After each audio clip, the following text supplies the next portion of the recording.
Our story begins at the Royal School of Dylan. A voice calls out, "Attention everyone! As you all know, we are living in the age of heroes. It has been 5,000 years since the hero record first appeared in our world. And in that time, the lower world has undergone countless changes.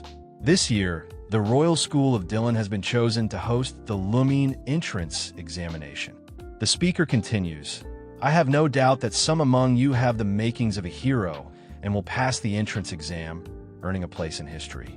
But to achieve that, you must pay attention in class." His voice sharpens as he spots a student dozing off. Leo jolts awake. The teacher smirks and says, "Since you seem so confident in your knowledge that my lecture puts you to sleep, answer this. 5,000 years ago, what ritual did one have to undergo to be called a hero?" Leo rises from his seat. "Well, if you just made a name for yourself, people would worship you naturally." The class murmurs. Leo, a 15-year-old from the House of Plav, stands nonchalantly. The teacher sighs. "Anyone else willing to answer?" A student with red hair raises his hand. "In ancient times, there was no formal way to be acknowledged by the gods, so holy rituals were used to select heroes. A prime example is the ritual of blood." "Excellent," the teacher praises. "As expected of you, Gulliver trot on, the greatest magic genius of our kingdom. We have high hopes for you in the upcoming Lumine entrance exam." Leo, however, scoffs internally. "Meeting a god was a piece of cake back then. Holy ritual, my ass. The hero record was a miracle gifted by the gods to honor those who faced Erebos. So why am I the only one forgotten?" Suddenly, students rush to the windows, exclaiming, "They're here. Look, it's the emblem of the Zerdinger clan." An announcement echoes through the school. All students are to gather in the auditorium for a mandated assembly. The Zerdinger clan has arrived. Gulliver turns to Leo. "Are you going to try and impress the Zerdingers?" Leo shrugs. "Unlike you, I have no interest in things like that." He leaves the room. Gulliver chuckles. "Me neither. I'm just curious about Celia. She's my rival, after all." Later, back at the House of Plav, Leo trains with his staff, panting. He thinks to himself that part of it is diligent training, but this body is far better than the one I had in my previous life, he muses. A voice interrupts his thoughts. What is he so deep in thought? A woman with black hair and red eyes lunges at him with a sword. Leo barely blocks her strike, ambushing me out of nowhere. "That's crazy. It's been a while since we sparred," she replies. "Lackluster training won't cut it for Lumine. This is your final test." She presses the attack. Should I go harder? With a powerful swing, she sends him flying back. Leo grumbles. "Aren't you being a little too rough, mother?" She smirks. "You say that, yet you're blocking everything." She lunges again, but mid-strike she hesitates. "Am I striking too hard? What if he can't dodge?" At the last second, Leo sidesteps, countering effortlessly. His mother, now on the ground, stares in shock. How far does this child's talent go? Aloud, she asks, "Leo, are you still set on attending Lumine? The Human Hero Academy?" Leo thinks. Among the 4 hero academies, it's the one most likely to hold remnants of my record. He answers firmly, "Of course." She sighs. The Zerdinger clan is visiting Dylan. They'll be staying at our mansion. Though I don't want to, I'll ask Z's for a favor. As their vice patriarch, he might be willing to teach you the Zerdinger aura technique.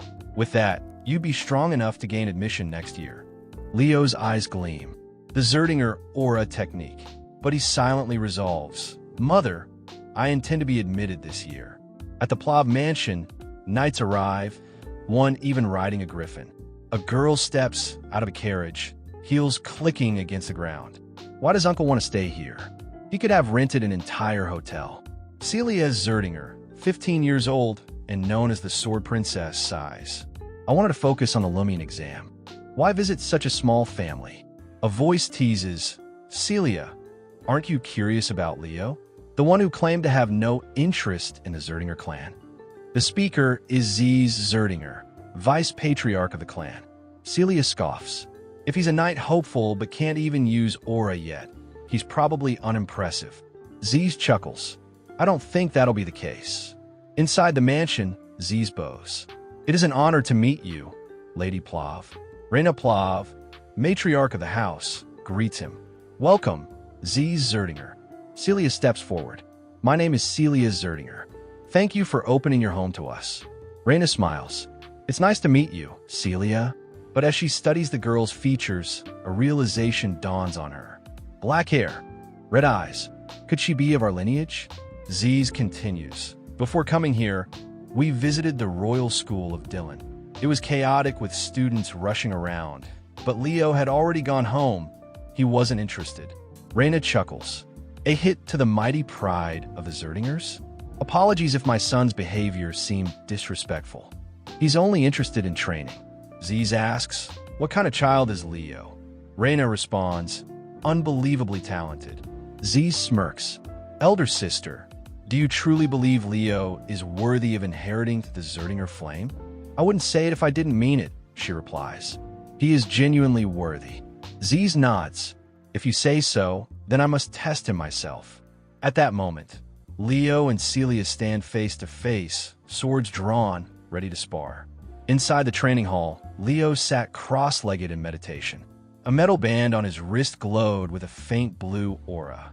As he opened his eyes and looked down at it, he murmured, finally, a vessel able to hold it. Everything is complete. The reason I hadn't learned aura yet. He thought to himself, the moment I accept aura into my body, it naturally adapts to that energy, locking away the opportunity to accumulate mana and soul energy. In my past life, if I had complete control over those powers, I wouldn't have left behind the seeds of disaster. But in this life, I'll master it perfectly. First comes aura. Before he could continue, a voice interrupted. You're Leo Plav, right? Leo turned to see Celia standing nearby, arms crossed. She studied him for a moment before remarking, you seem to have a decent grasp of the basics. I'll personally guide you in swordsmanship. What do you think? Plus, I can earn some points with Aunt Reina, she thought to herself. Leo raised an eyebrow. And you are? She smirked. Celia Zerdinger. The world calls me the Sword Princess. Is that so? Well, thanks for the offer, but I have no interest in receiving guidance from someone less skilled than me. Her eyes narrowed. Are you saying you're stronger than me? In a fight to the death? Probably not, since I can't use aura. But if we're talking purely swordsmanship, that's a different story. Celia's red eyes flashed with irritation as she turned toward the weapon rack. Grabbing a sword, she pointed it at him. Fine. If you're that confident, then spar with me. He thinks just learning aura will make him my equal? I should teach him the harshness of reality. She added with a smirk.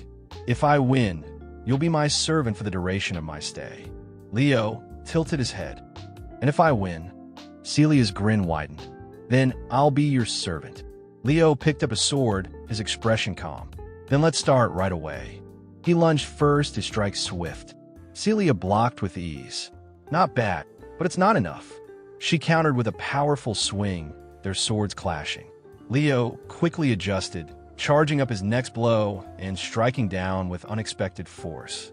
Celia barely managed to deflect, but the impact sent her skidding backward.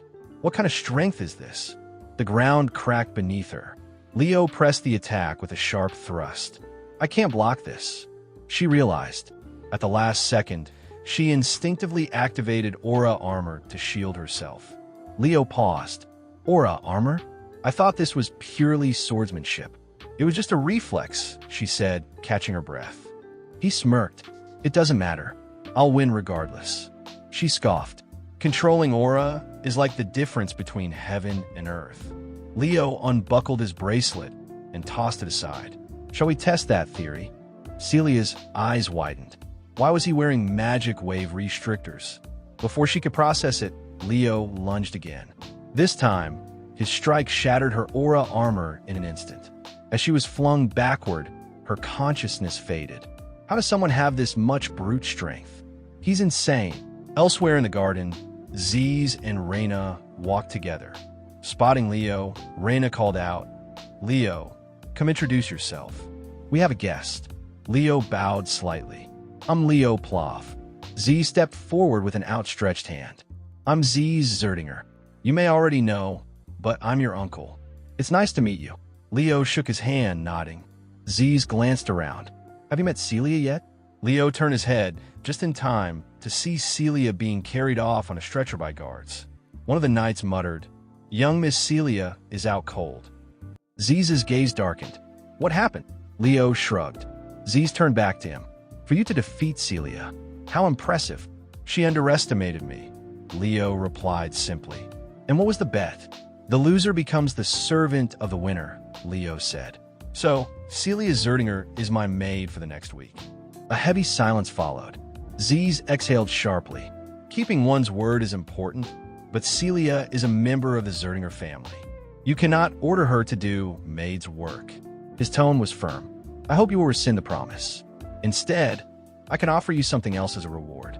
For example, I refuse." Leo cut him off. Z's eyes narrowed. "This was an agreement between Celia and me," Leo continued. "As long as she carries the Zerdinger name, she must take responsibility for her words." Z's expression darkened. "Even though I was willing to teach you the Zerdinger aura breathing method?" Leo smiled faintly. "If the offer was given as a reward for defeating Celia, I would have gladly accepted. However, you're offering it to erase Celia's loss. That implies you believe she only lost because she let her guard down.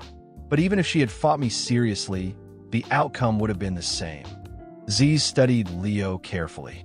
He rejected the offer because he didn't like how I framed it. Finally, he sighed. "What an outstanding child.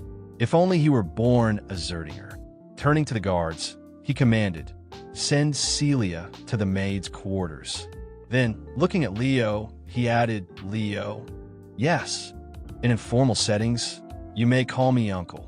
Leo nodded. "Understood, Uncle." The next morning, in Leo's quarters, Celia entered, her expression unreadable. "I am Celia," she said stiffly. "The maid who will be in charge of you for the next week, young Master Leo." Celia introduced herself, a faint blush crossing her face.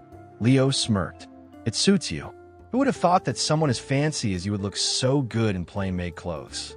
The combination is sensational." Irritated, Celia clenched her fists. "I know I'm beautiful, but if you say it like that, I'll get angry." Leo shrugged. "I didn't mean to upset you. Sorry.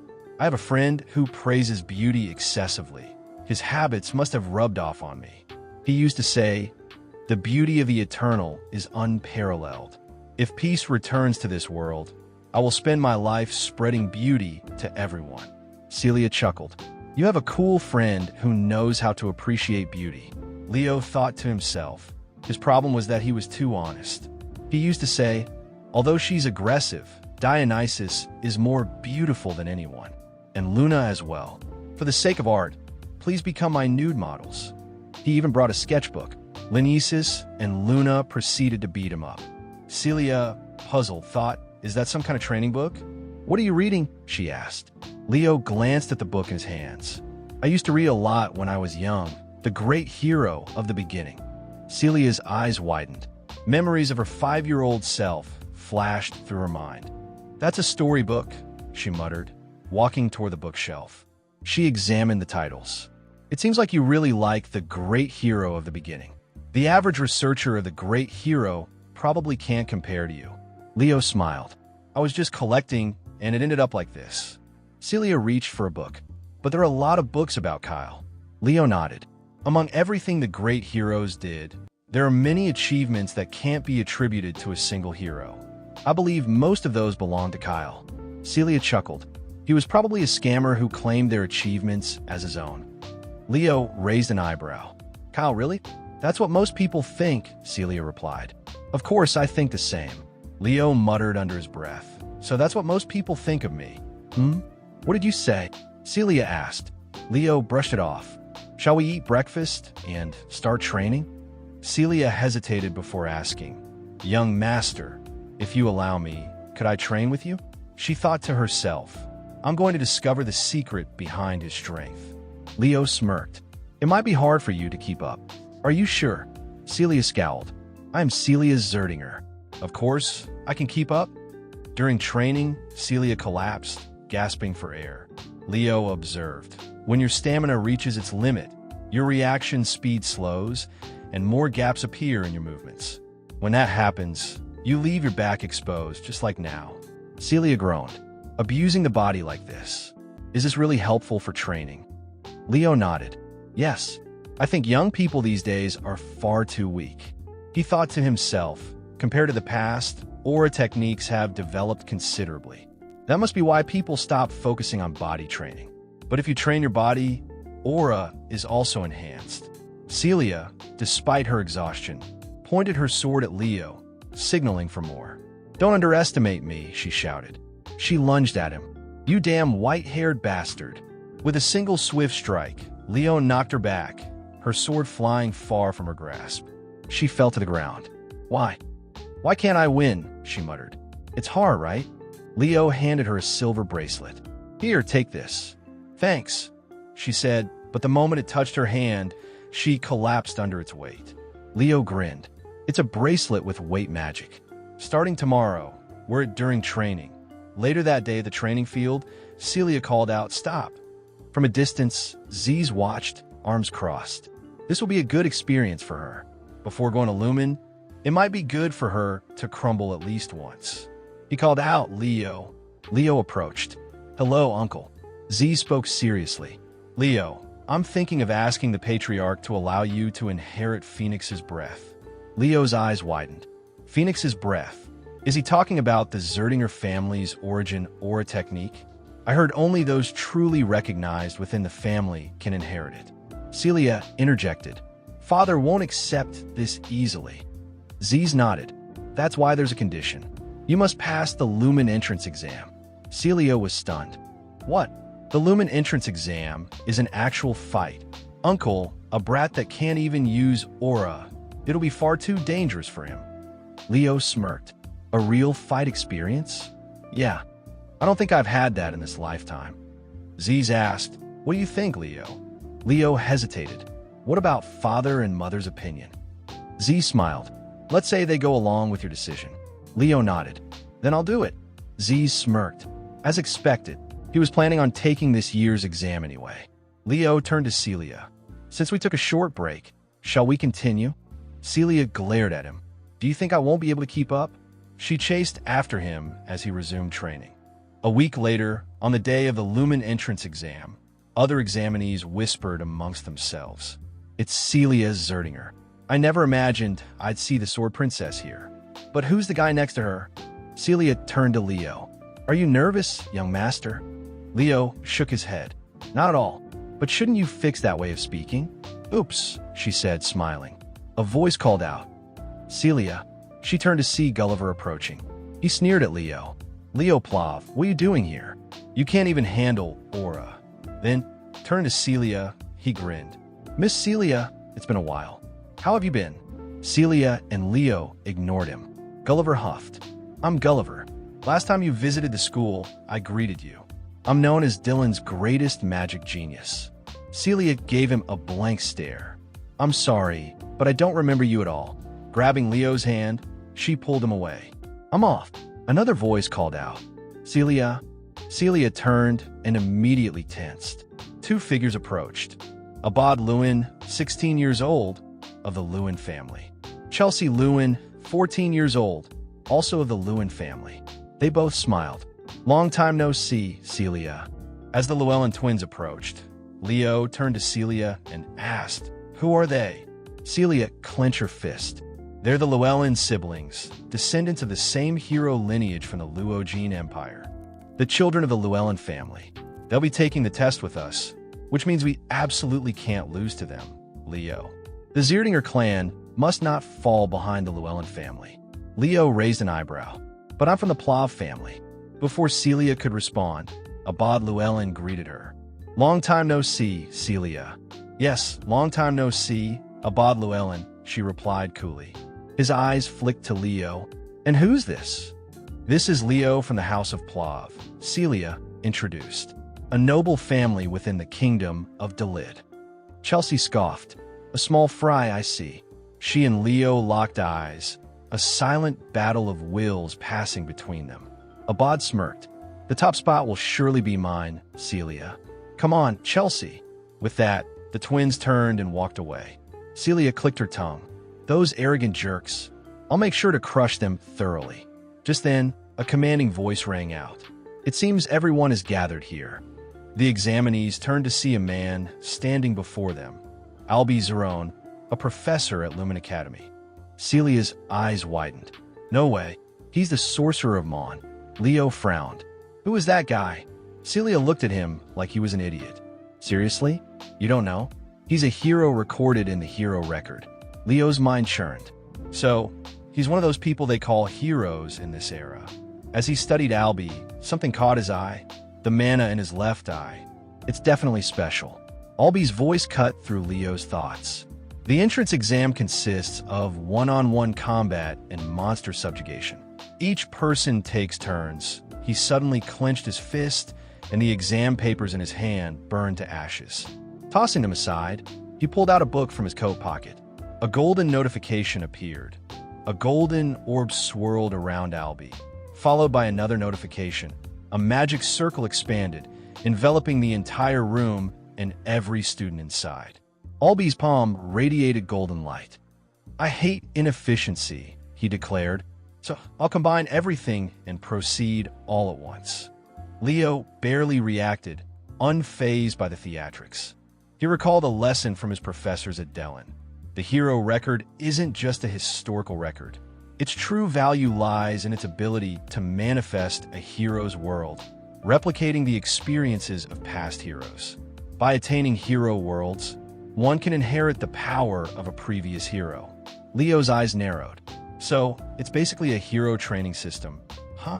A blinding flash filled his vision, and when he reopened his eyes, he found himself in a vast forest. A voice echoed through the air. Welcome to the wild forest. The objective is simple: survive. Whether you join forces or eliminate each other, do whatever it takes. If you wish to forfeit, simply break the orb you're holding. That is all. Leo glanced around. Where's that voice coming from? He surveyed the landscape. This place. It looks the same. This was once an elven forest before it was polluted by the witch queen, Salatna. A panicked cry shattered the moment. What is this? It's scary. I want to go home. A student scoffed. This is just an illusion. How pathetic. Leo's eyes darkened. Wrong. While this world comes from the examiner's memories, everything that happens here is real. The dangers here could kill someone for good. A sudden movement in the shadows made him instinctively dodge. An arrow, glowing green with mana, whizzed past where his head had been just moments before. A figure emerged from the forest. We've met before, haven't we? Chelsea Llewellyn smirked. I'm glad I get to eliminate someone from Zierdinger. Leo remained unfazed. I'm from the Plav family, not Zierdinger. Chelsea's eyes glinted. But you were with Celia earlier, weren't you? A blue aura gathered in her right palm. Whimsical, a curved blade of wind materialized in her hand. Leo observed calmly. That spell didn't exist in the past, but the principles seemed the same. Chelsea twirled the sickle above her head before launching it toward Leo. He raised his sword and deflected it with ease. The wind blade spun away harmlessly. Chelsea's eyes widened. Did he just block it? She narrowed her gaze. I didn't sense him using aura. Is it a type of aura that's hard to detect? Leo tilted his head. That attack was too simple. Chelsea's brow twitched. Why don't we join forces instead? Leo suggested. The one who survives the longest gets the most points.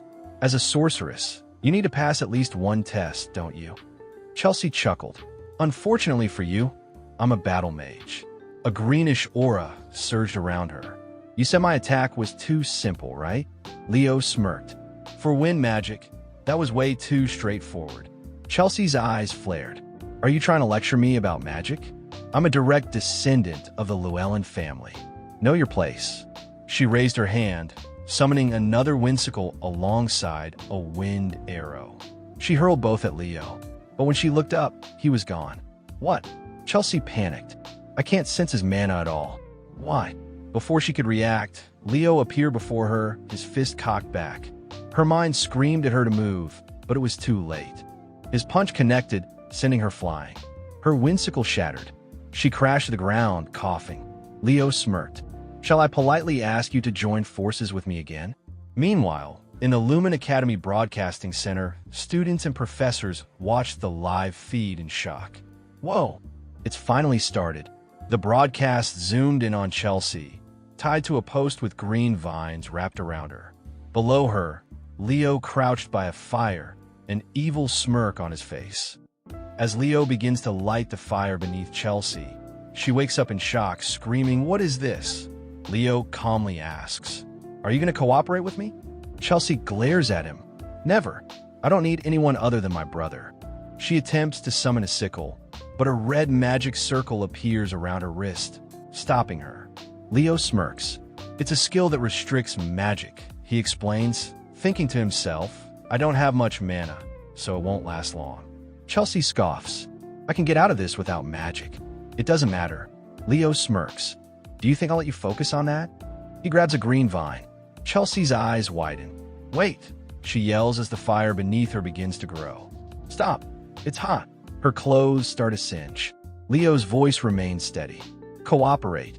Chelsea hesitates before gritting her teeth. "Fine, I will." "Swear on your family's name." Chelsea exhales sharply. "I swear on the Llewellyn family name that I'll cooperate." Leo thinks to himself, kids are so easy to manipulate. He releases her from the post and catches her in his arms. "Nice to meet you, Mage of Llewellyn." Back at the broadcasting center, students watch the ongoing battles. Albie analyzes the competitors and thinks to himself, none of them are up to standard. Choosing to fight each other was foolish. The only ones who got straight to the point were Celia Zerdinger and Abad Llewellyn. The Republic's future will be bright. Then, he notices Chelsea and Leo working together. Leo Plav, was it? That fire stunt was immature, but getting Chelsea Llewellyn to cooperate warrants a passing grade. Leo lacks the power and grace of Celia and Abad, but he's an unexpected dark horse. A blue arrow pierces an orc's stomach, followed by a sword slicing off its head. Leo lands on the ground, and Chelsea comments, "I gotta say, going along with the night makes things pretty comfortable." "Let me ask something. What aura are you using? I haven't detected any mana from it." Leo shrugs. "I don't know how to use aura." Chelsea frowns. "Then how did you do that without aura?" As with anything, a good foundation is important. Take wind magic, for example. What do you think its foundation is? Chelsea's eyes glow with a bluish aura, and she notices something in the corner of her eye. "Windbreaker!" she shouts, sending an attack at a lurking monster, killing it instantly. She glares at Leo. "How insolent of you to speak of wind magic in front of a Llewellyn." Leo chuckles. "You have power, I'll give you that. But you used it wrong." Chelsea growls. "You're really getting on my nerves." Suddenly, Leo's instincts kick in. The hairs on his neck stand up. "Wait, stop." He kneels, about aura flickering around him. Chelsea examines the scene. They look like mummies. Leo nods. "I've seen things like this before." He narrows his eyes. "I understand now. The conditions to pass this test are different." His eyes widen. At the last second, he grabs Chelsea and dodges a sudden blast. A voice sneers so close. "We need to get rid of Chelsea Llewellyn first. The other guy is a nobody." Gullivan emerges from the shadows, smirking. Attack together. Leo clenches his fists, his eyes flashing red as a small horn peeks from his temple. He punches the first attacker, knocking him out instantly. Gullivan is caught off guard. "Watch my back, Chelsea," Leo commands. Chelsea nods. "Okay, I will." Gullivan yells. "What are you waiting for? Get them." The other boys charge, but Leo's eyes gleam with a blue aura as he counters their assault. Later, Gullivan is seen running, panting. "I can't go out like this. I just need to find another party." Celia spots him. "Isn't that guy Gullivan?" She turns to Abad. "Let's go this way." They walk toward where he came from and stop in shock. The ground is littered with unconscious students and defeated monsters. Chelsea rushes forward. "Brother." Abad pulls her into a hug. "I'm happy you're safe, Chelsea." Celia eyes Leo suspiciously. "Why are you two together?" Leo grins. "I suggested we cooperate." Celia scoffs. There's no way that stubborn girl agreed. Leo's smirk deepens. "I convinced her." Celia's eyes narrow. "What did you do?" Leo ignores her and picks up the unconscious boys. Chelsea frowns. Why are you helping them? Leo sighs. We don't need to fight anymore. We'll beat this world together.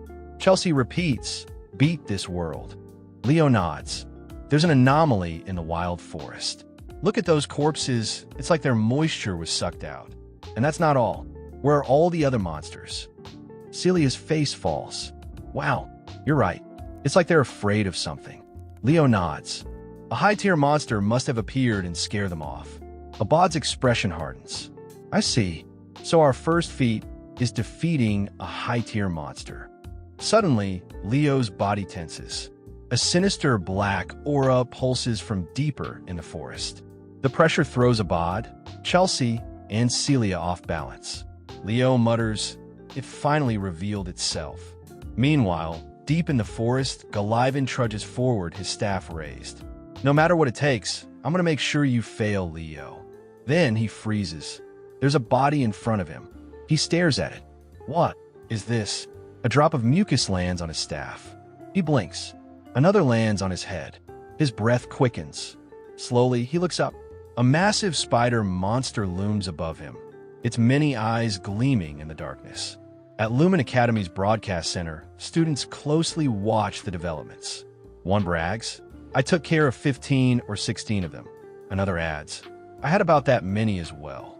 Professor Albie observes the screens, stating, about 500 have failed so far. Another professor interjects, but Professor Albie, even so, you still have to pick around 100 students, just like the other regents. Albie remains firm. There are only 50 left in the test. If they don't meet my standards, I'm willing to fail them all. Headmaster Callian put me in charge of this test knowing that. He thinks to himself, a real hero can only be found in difficult times. His gaze lingers on Leo Plov. He must have noticed the anomaly in the forest. But can he beat this world? Leo and his group charge toward the ominous aura ahead. One of the boys mutters, damn. It's pitch black. Celia stops, sword in hand, her red light emanating from it. Something's up ahead. Get ready.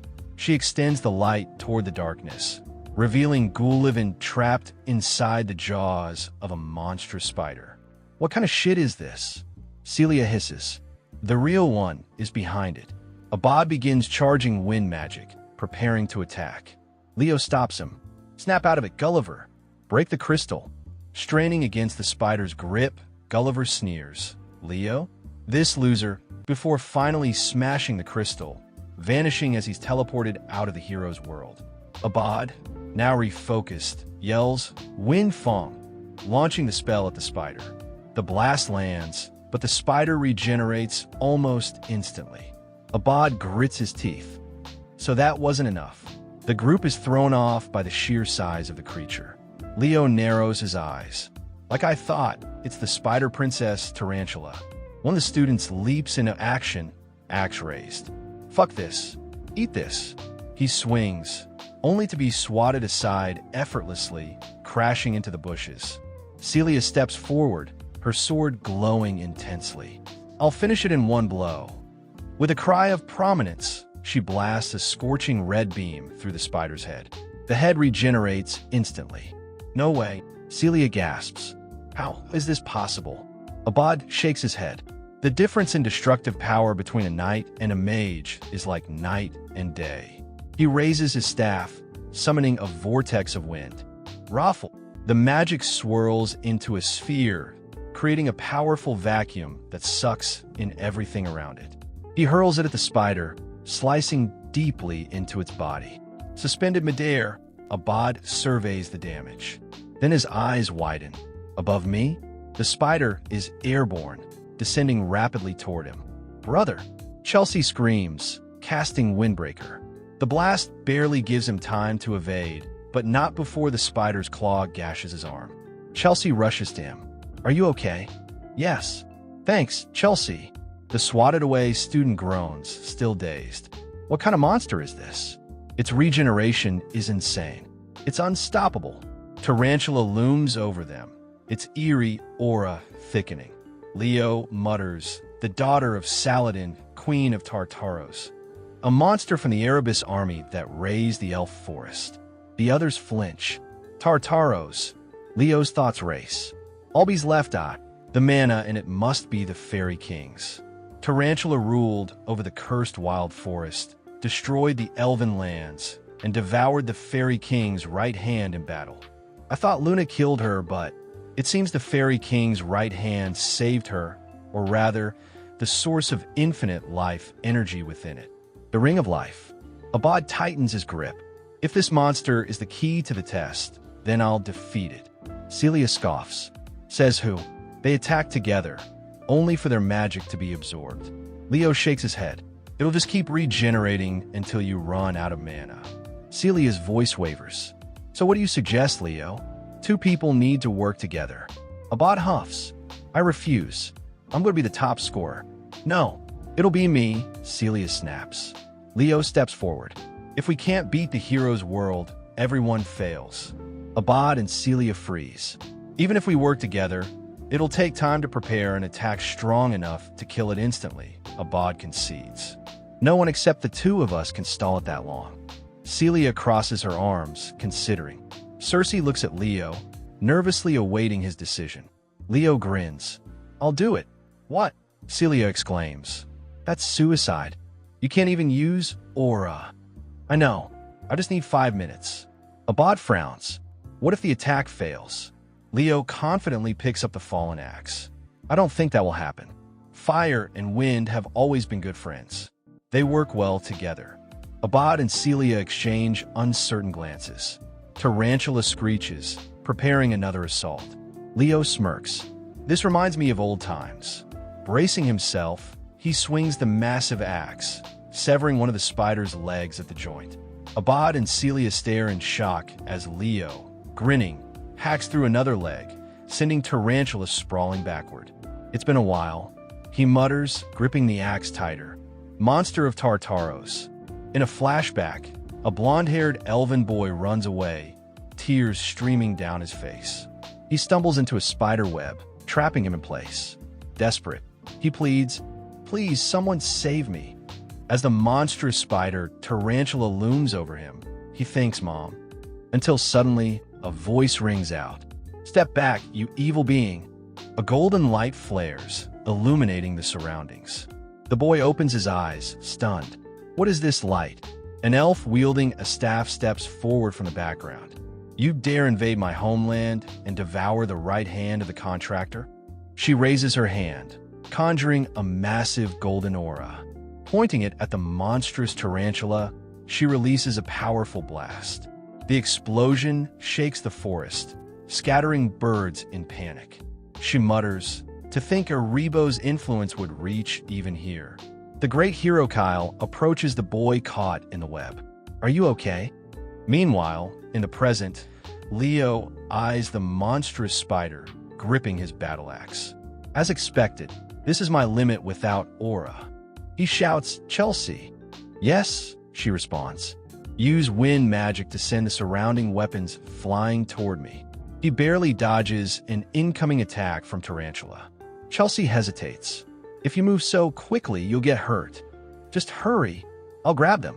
Chelsea casts her magic, lifting weapons into the air with wind. Leo deflects Tarantula's attack, then leaps upward. Listening closely, he identifies the sound of weapons slicing through the air. A scimitar and a bastard sword. He twists midair, catching both before launching a counterattack.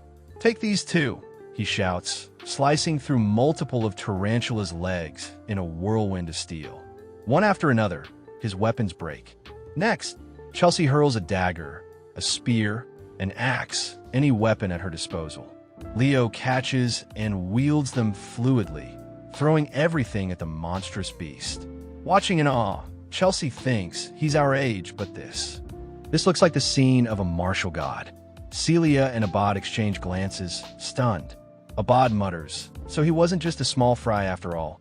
A cut appears on Leo's cheek, but he remains unfazed. "I still have my senses. But if I can't stop a bug like this, those guys will be laughing at me from the afterlife." Gritting his teeth, he tightens his grip on his final sword. "Next," he shouts. Chelsea freezes. That was the last one. Leo's eyes widen. What? Just then, Celia shouts, Leo, I finished the preparations. Move. Her body trembles from the immense power she's about to unleash. She smirks. What do you think of this, you damn bug? A combined fire and wind attack erupts toward the monster. In an instant, Tarantula is incinerated. The ring of life clatters to the ground. A notification appears. Albi's World, Chapter, Prologue, Wild Forest has been cleared. Leo's group stands over the remains of Tarantula. Celia collapses, gasping, it's over. She glances at Leo, thinking he really held that thing off for 5 whole minutes. Before she could say another word, Chelsea cuts in. That was amazing. You look just like a hero from the stories. Leo shrugs. Is that so? Chelsea nods. Yes, I want to be a battle mage, so I need to learn more about close-range combat while I'm lacking it. Please teach me. Celia smirks. I really hope you get to experience Leo's training at least once. Leo kneels, picking up the Ring of Life. Did it really drop this ring? Suddenly, a bright light flares from the artifact. A fairy emerges. Leo's eyes widen. Prince Sillid? The fairy beams at him. Sillid, do you remember me? I'm Kyle.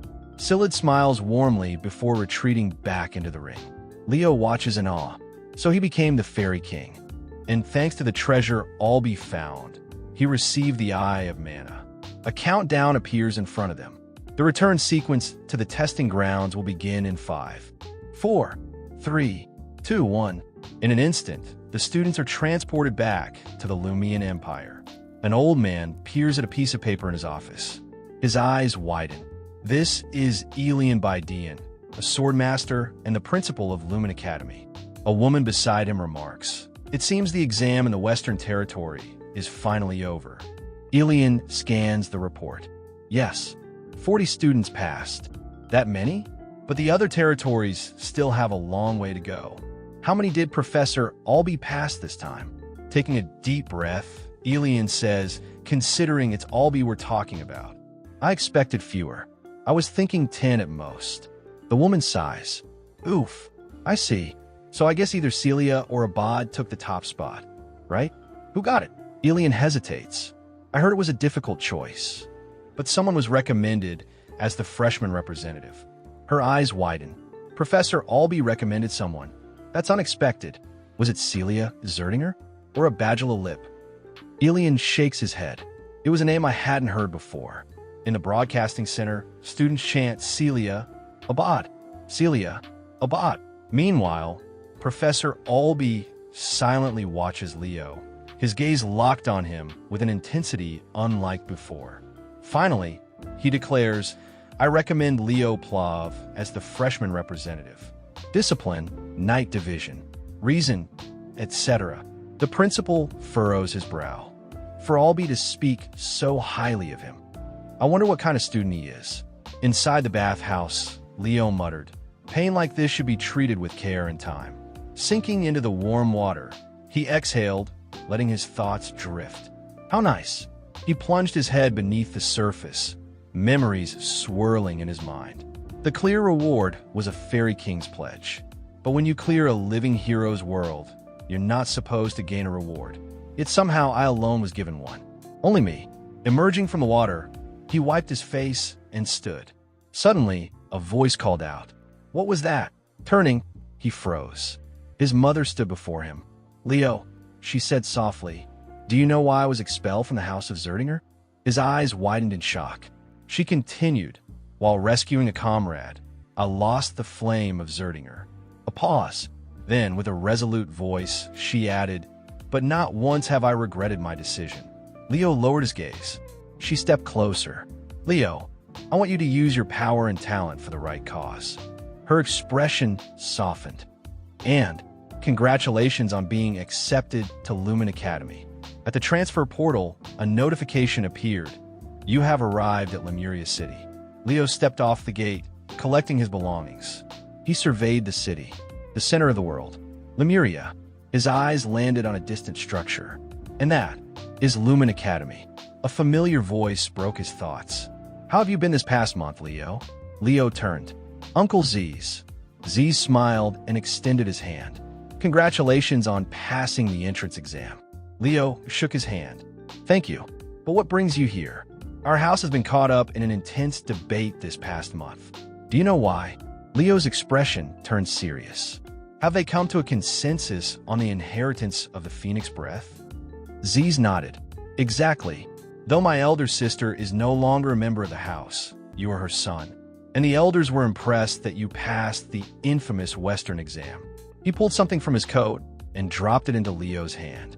This is a subspace key. Open it. Leo held the key up, and immediately a fiery orb surrounded it. A book materialized before him, emanating an intense aura. Its pages were blank. Stain the pages with a drop of your blood, Z's instructed. Leo bit his thumb, letting a drop of blood fall onto the book. The moment it touched the page, the glow intensified. Z smiled. Now only you can read it. Mastering the Zerdinger technique won't be easy, but I have a feeling you'll learn it in no time. He placed a hand on Leo's shoulder. Congratulations. You are now a true member of the House of Zerdinger. Later, at a tailor shop, Leo glanced around. Is this where Celia wanted to meet? Before he could step further inside, a woman collided into him, dropping a pile of books. Oh, sorry for not looking where I was going, she said, hastily gathering her books. Leo stood silently as she scrambled to pick them up. Before he could say a word, she was gone. He looked down and noticed something left behind, her ID. Chloe Mueller, freshman at Lumen Academy. Pocketing the ID, he entered the tailor shop, spotting Celia. What took you so long? She asked, hands on her hips. Uniforms, textbooks, and more. We have a ton to shop for. Sorry, Leo said. I had to meet with Uncle Z's. Her eyes narrowed. So, they've come to a decision. Leo raised his hand. A flicker of flame danced in his palm, his eyes glowing with the same fire. Is this how you use it? Fiery wings burst from his back. Celia dropped her bags. No way. It took me 3 weeks just to get a feel for the secret technique. She collapsed to the floor in disbelief. Leo, what are you? Later, at the port, a massive cruise ship loomed over the docks. Whoa, it's huge, someone exclaimed. A man leaped from the ship, landing gracefully. Nice to meet you, freshman. I'm Professor Inalandu, the one in charge of the freshman night class, he announced. We will be departing for Lumi now. Everyone board the ship. Leo studied the professor as the students hurried aboard. A glacier knight, an Lumen Academy professor. On the ship, as it sailed across the lake, students relaxed, sipping drinks and enjoying appetizers. Leo, however, remained on edge. Hey, you too, a voice called out. Got a moment to chat? Celia turned, annoyed. What do you mean, you two? We're not a couple. The boy chuckled. Name's Carr Thomas, from the kingdom of Moira. He flashed a business card. I'm an alchemist, potions, weapons, you name it. If you ever need something at school, drop by. Leo studied him. Interesting kid. He accepted the card. Leo Ploff, Kingdom of Delid. Carr's eyes widened. Delid? That means you passed the Western entrance exam. Impressive. Leo changed the subject. Am I the only one who finds this situation odd? Carr raised a brow. What do you mean?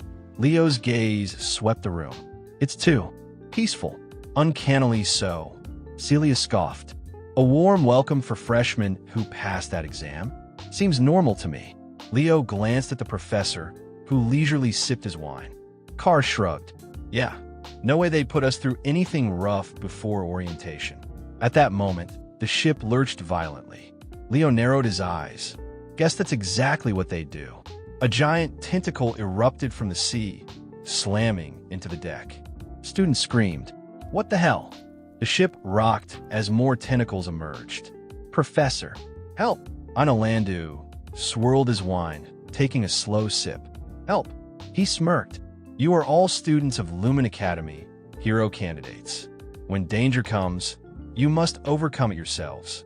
The students turned pale as, before them, a massive octopus monster rose from the depths. Leo stepped away from the desserts that had fallen onto the deck and shouted, Stay level-headed, Celia, as he slashed at the tentacles of the octopus monster. Celia scoffed. Worry about yourself, she shot back, readying her sword. The giant octopus monster began spraying massive torrents of water at the boat. Leo observed the attack and muttered, "It's a natural behavior of a kraken. It reacts to heat with water spray. This is basic knowledge," he added. Soaking wet, Celia glared at him. "Shut up." A boy screamed for help as he was snatched up by the kraken. Another student cursed in frustration. Leo, dashing up the creature's massive limb, swiftly slashed the boy free. Meanwhile, Carr peeked out from under a table, surveying the chaotic battle. This is a given, since Celia is the top scorer of the West. But how do we deal with this Leo guy? At that moment, a frozen chunk of the kraken landed next to Carr. "Hey, watch it," he yelped. More icicles formed midair as Leo recognized the girl launching them. His mind flashed back to the tailor shop when she had dropped her ID. Chloe Mueller. She launched another icicle blast, freezing one of the kraken's tentacles. "Why don't you stay in the back if you can't even protect yourself?" she snapped. Carr sighed. "Geez, the strong never care if we get caught up in their battles." His words were cut short as another severed tentacle crashed near him. This time, the Llewellyn siblings soared above the battlefield. Abad sneered. "The competition isn't over, Celia Zerdinger." Celia smirked. "The feeling is mutual." Leo and Abad exchanged glances before moving on. Professor Ainalandu swirled the wine in his glass, watching the chaos unfold. "There are plenty of monsters in the lake leading to Lumen Academy," he mused. "The kraken is perfect for a welcoming party." He assessed the battle, silently evaluating the standouts. Chunzia of the east, Celia Zerdinger and Abad Llewellyn of the west, Chloe Mueller of the north, Walden Thaden of the south, and Duran Mora of central. "This year's freshmen are excellent," he noted, taking a sip. But his gaze lingered on Leo. "The one I'm most impressed by is that unknown freshman. His soulmanship, not a single wasted movement. He's moving as if he can predict the kraken's actions." Ein smirked. "I'll be seeing him soon for night studies." At Lumen Academy, the students disembarked, drenched and exhausted. Carr groaned. "I ran through all my potions just on a ride here." Professor Ein hopped off the ship, still looking unbothered. "You have to cross that lake all the time. You better get used to it quickly. Now, move to the entrance hall." Lumen Academy, electric training grounds, upperclassmen murmured as they observed the new arrivals. "See, I told you there wouldn't be any normal ones. I hope there are some interesting ones this year." An announcement rang out. "Now, we will begin the entrance ceremony." Professor Ein called out, "Line up by regions. Top scorers stand at the front of each row. The headmaster will now say a few words." The headmaster stepped forward, his gaze sharp. "New blood has arrived once again, carrying the hope of becoming heroes." He paused, then added, "I have only a few words for you all. If you dream of becoming heroes, always put yourself on the line. Surpass your limits."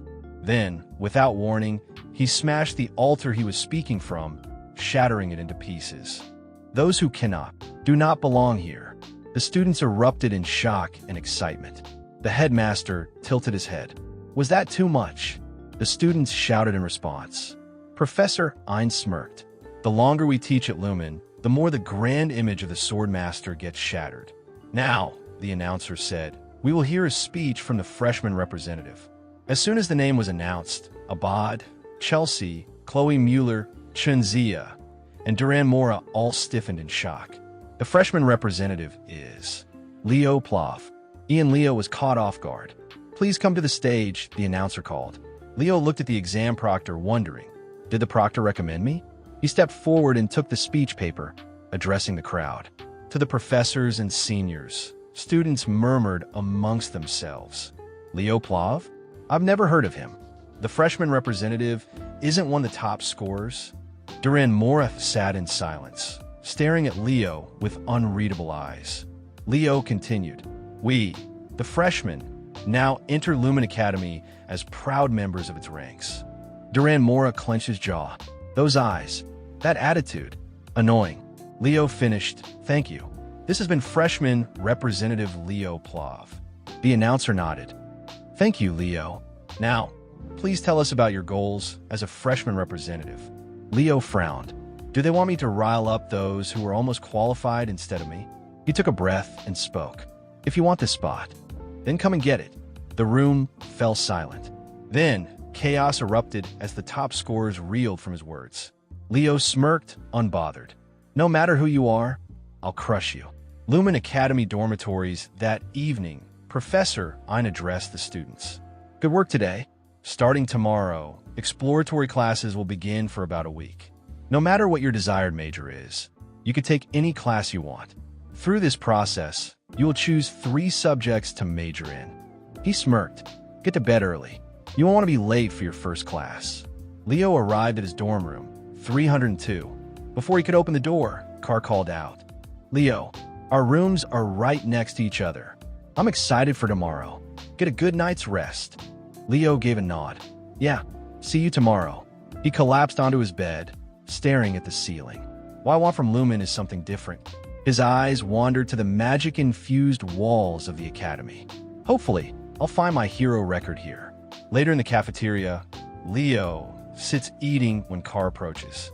Leo, let's eat together, Carr says. Leo nods. Sure. Suddenly, someone yells, freshman representative. A tray clatters to the floor. Leo looks up. Who is this? Duran steps forward. What you said in your speech yesterday, did you mean it? Leo shrugs. I guess my words were quite provocative. I suppose that's true if a stranger comes up to pick a fight. Duran narrows his eyes. Don't you know who I am? The Central Region Captain. Both Carr and Leo ignore him, continuing their meal. Duran grits his teeth, aura flaring. He kicks the table, sending food flying through the air. Instantly, Leo jumps from his seat, catching and assembling the food midair. He lands, somehow crafting an even better burger than before, the King Double Cheeseburger. Leo glares. Carelessly throwing away precious food is unforgivable. Duran clenches his fists. I'll pull you down from that high horse right this instant. I can't stand seeing someone weaker than me act so cocky. A firm hand suddenly clasps both Duran and Leo's shoulders. A man's voice cuts through the tension. Let's see. One is the Central Region Captain, and the other is the freshman representative. Both Leo and Duran think, when did he get here? The professor smirks. Fighting on your first day at Lumen? I guess you're ready for what comes next. Later, at the exploratory class in the night department, the professor stands in the training ground as students filter in. Excuse me, professor. Class is about to start, a student says. Celia glances around. Where's Leo? Just then, the door creaks open. A hand pushes it aside, revealing Leo and Duran, both drenched in sweat. Celia rushes over. Leo, what happened? Leo side-eyes Duran, who bites his lip. Well, it just happened. The professor claps his hands. Now that everyone's here, let's begin. Nice to meet you, freshman. I'll be in charge of first-year night studies. He shoots Leo a bombastic side-eye. Carr watches them. They're already in a full-blown nerve war. The professor continues. The 3 powers derived from mana are magic energy, soul energy, and aura. Among them, aura is the most difficult to handle. Does anyone know why?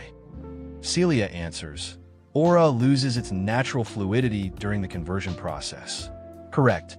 While magic and soul energy use mana in its natural state, aura absorbs and processes it to suit the body. Now, how do we utilize the aura accumulated in our bodies? Sylvia thinks, doesn't it just come out after using some force? Leo replies, we utilize aura power by burning mana. The professor nods. Correct. And what's the most important factor when burning mana? Leo answers stamina. The professor eyes him curiously. Impressive, Leo Ploff. Have you studied aura before? I haven't. The professor thinks to grasp aura's essence without formal training. He smirks. Well then, let's put theory aside for now. How about we move our bodies? He steps onto a thin layer of aura, walking in midair. The students gasp. This is aura step. The basic principle is concentrating aura power into your legs. Its applications are endless. The students attempt aura step, some succeeding while others struggle. They practice sparring as well. Celia teases, "I'll teach you how if you call me sister." Leo scoffs, "No need. The principles of aura operation aren't that different." The professor notices Duran eyeing Leo, nervously biting his nails. He smirks. "Attention. As you all know, there was a small commotion this morning." Chelsea frowns. "What is he talking about?" Carr laughs. "It was no joke, I tell you. I saw it all." "What happened?" Chelsea asks. The professor calls out. Duran and Leo step forward. They stand at attention. "Duran Mora, what made you so angry?" Duran crosses his arms. "I wasn't angry. Take it to the track." Then the professor declares, "Central Region Captain Duran Mora and Freshman Representative Leo Plav. One-on-one running competition for the class representative spot. You may use aura without restriction." Duran stiffens in shock. Carr gathers bets. "We've got the genius of House Mora, Master of Lightning, Duran Mora, versus the mysterious freshman who suppressed all regional captains and became the freshman representative, Leo Plav." Students whisper, "He's the freshman rep, so he should show something, right? I heard he can't even use aura. How did he even get that position? Being Central Region Captain isn't for just anyone." Meanwhile, the freshman rep hasn't proven anything. The professor announces, "The first to cross the finish line wins. No matter the outcome, accept it with grace. That is chivalry." The students murmur as Duran and Leo prepare. Realistically, Leo can't win, Celia thinks. But that guy, he always manages to surpass expectations. On your mark, get set. Leo and Duran tense, eyes locked. "Go!" Durham surges ahead, glancing back with a smirk. "I'm going to be first, you rookie," he taunts. His lightning-infused aura propels him forward, widening the gap between him and Leo. The crowd erupts. "Whoa!" As expected, Darren is so cool, one student exclaims.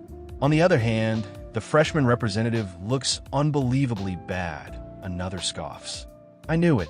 That bastard becoming the representative was a scam," someone else chimes in. But amidst the cheers and jeers, Chelsea yells out, "Leo Appa, do your best." Darren rounds the corner, leaving Leo behind in a cloud of dust. Watching from the sidelines, Carr mutters, Darren's already at the halfway point. But then, something catches Leo's eye. Without hesitation, he veers off the track, sprinting toward the bleachers. Celia jumps up.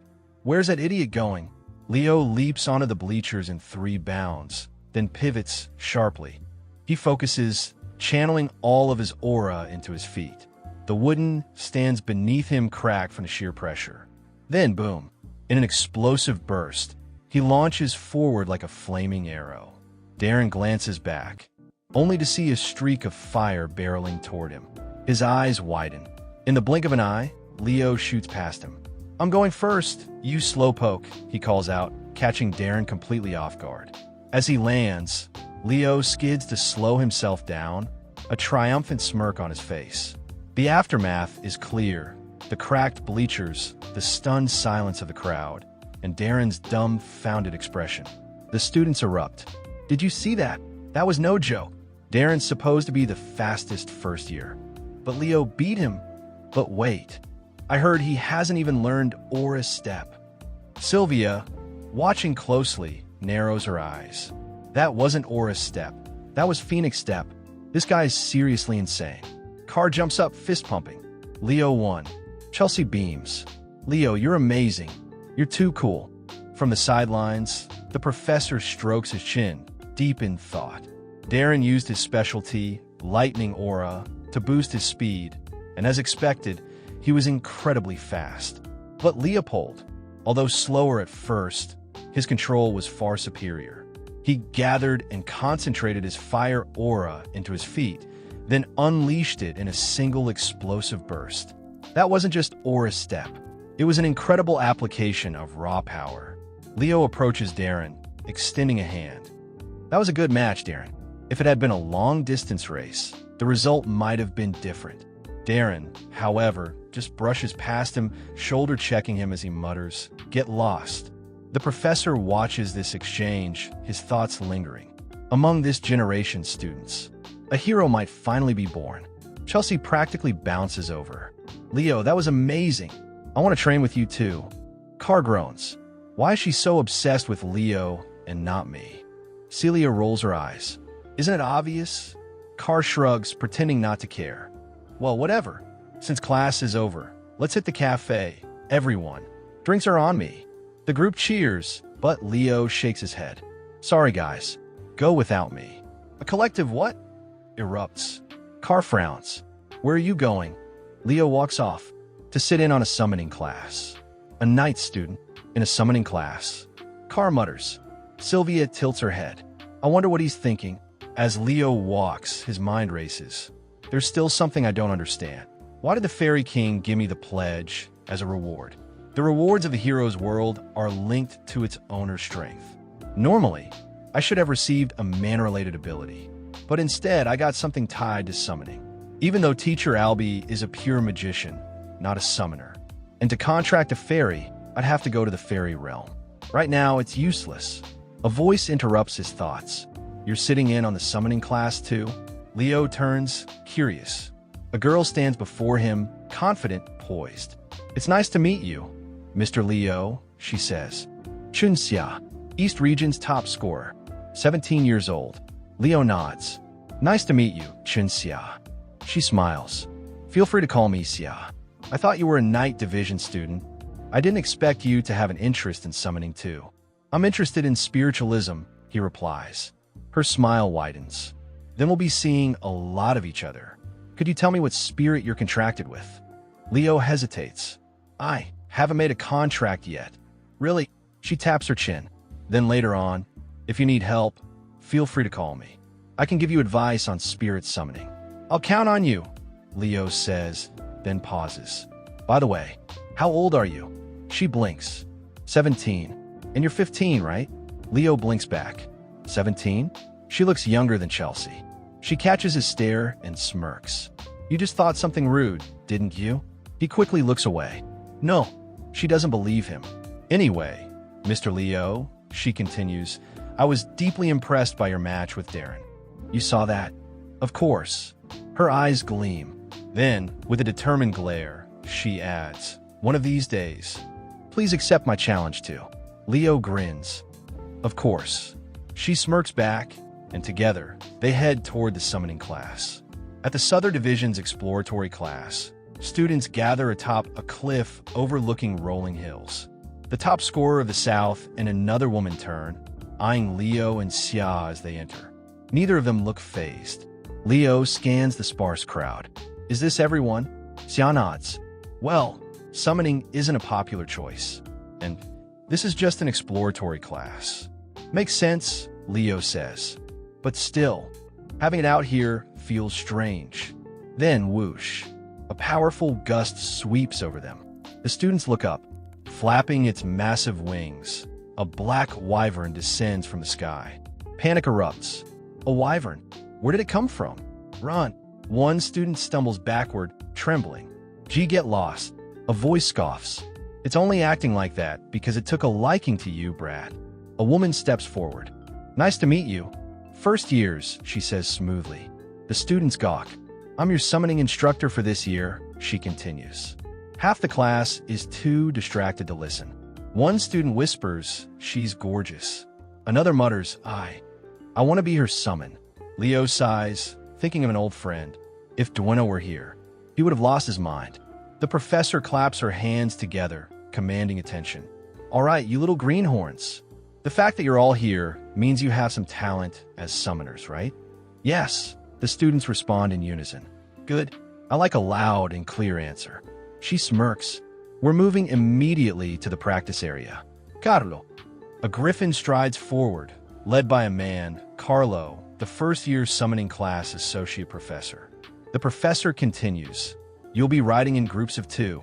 Mount the griffins. The students murmur among themselves. One hesitantly speaks up. Professor, it's my first time handling a griffin. The professor's eyes narrow. Are you saying you don't want to listen to my lesson? Her voice sharpens, her patience thinning. Without waiting for a response, she mounts her wyvern and shouts. If you don't think you can do it, then go back. The wyvern spreads its wings and lets out a piercing screech before taking off in a powerful gust of wind, leaving the students stunned. Carlo steps forward, chuckling. Now, everyone, let's hurry and follow the professor. As they get comfortable, some students start enjoying the ride. He's gentler than I thought, one remarks, while another gets playfully tossed around by their griffin. Meanwhile, Zia glances at Leo. Young Master Leo, may I hold the reins? Leo nods. Go ahead. Above the shimmering lake, the griffins and wyverns soar in formation. To think we'd be allowed to ride griffins. As expected of Lumen Academy, a student marvels. Hey, let's switch now. Another whines. Just a bit longer. Be patient. Zia exhales, still gripping the reins tightly. I was worried at first, but he's much gentler than I expected. Leo, ever cautious, warns, still, it's best to be careful. Griffins are difficult to control, especially for first-time riders. But he seems so calm. Zia muses. There's a reason for that, Leo says, but before he can explain further, the professor suddenly blows a sharp whistle. The sound sends the griffins into a frenzy, their bodies trembling in agitation. They're not listening, a student cries out in panic. Why are they acting like this? Professor, help. Leo remains composed. They were listening just fine until now, he mutters. The professor folds her arms. Do you really think you can call yourself a student of Lumen Academy when you can't even handle a griffin? Control them yourselves. Zia yelps as their griffin bucks wildly. Leo quickly reaches for her waist and takes her hand. Young Master Leo, hold on tight, he says, pulling her close. Let's go. With practiced ease, he guides the griffin, his movements fluid and precise. They ascend into the sky smoothly, as if the earlier chaos never happened. From below, the professor watches with interest. Would you look at that? Not bad, she muses. Carlo, the first-year representative, is an applicant for the night major, correct? Yes, I believe so, Carlo replies. Does he have a personal griffin back home? No. Carlo shakes his head. He's not from a noble house that would own one. Then it's pure talent, the professor mutters. Seems we have a hidden gem among us. Island of Summons, summoning majors practice grounds the students, still recovering from the griffin ride, try to regain their bearings. Leo, wandering the practice ground, inspects a fruit, finding a feather resting on top of it. His interest piqued, he picks up the feather. Zia hops off her griffin and walks over. What's wrong, young Master Leo? He tucks the feather into his coat. Nothing. The professor calls out. Stop dawdling and gather up. Leo feeds his griffin the fruit before joining the group. The professor announces, from now on, you'll be taking a practical exam. What? A test on the first day? The students murmur in disbelief. The professor's gaze hardens. Compared to the other two majors, the path we walk is much more demanding. Does anyone here not know that? Silence. In summoning, just having control over mana isn't enough. To make a contract with a spirit, you need spirit affinity. To command a summon, you require taming ability. This is why the number of summoner heroes is much lower than those in other disciplines. However, those who succeed accomplish far more. Didn't you all come here to become those kinds of heroes? The students shout yes. A girl steps forward. What kind of test is it? The professor smirks. This island is called the Island of Summons. Just as the name suggests, it's filled with various summons. A summon is a summoner's weapon, and your test is simple. Tame one. Bring back a summon from the forest. Once you make a contract, it will be yours. The students erupt in excitement. As expected of Lumen Academy, they dash toward the forest, eager to find summon. A voice calls out, stopping Leo in his tracks. Oh my, Mr. Freshman Representative. He turns to see a woman smirking at him. The rumors of your victory over Dern have spread. I suppose I can look forward to seeing you in summoner classes as well. Zia and the Southern top scorer exchange glances, caught off guard. Leo shrugs. I'm just doing the best I can, he says, walking away. The woman's sharp gaze follows him. The professor, observing the interaction, thinks it seems those students will become the key figures of his first-year class. Deep in the forest, while others struggle to tame deer and lemurs, Leo strides further into the forest. Isn't that the freshman representative? A student whispers. Yeah, but isn't he going too deep? Let him be. If he fails and gets a 0, maybe he'll return to the night major. He probably thinks summoning is easy. Unbothered by their words, Leo continues. He pulls the feather from his pocket, examining it. Suddenly, flames burst around him, engulfing the feather in his grasp. As I thought, this isn't an ordinary feather, he mutters. A fiery light flashes behind him, illuminating the forest. Meanwhile, Deland Kingdom back at the Deland Kingdom. The smell of eggs and bacon sizzles in the air. Leo should be fine, right? Reina asks, concern in her voice. Come on, Reina. A man chuckles, handing her a mug. It's only his first day of school. What could possibly happen? Back in the forest, the fire intensifies. Leo shields his eyes from the blinding heat. His breath catches. The flames shift, taking shape. One of the 3 great summons, a phoenix, emerges before him. Thanks for tuning in.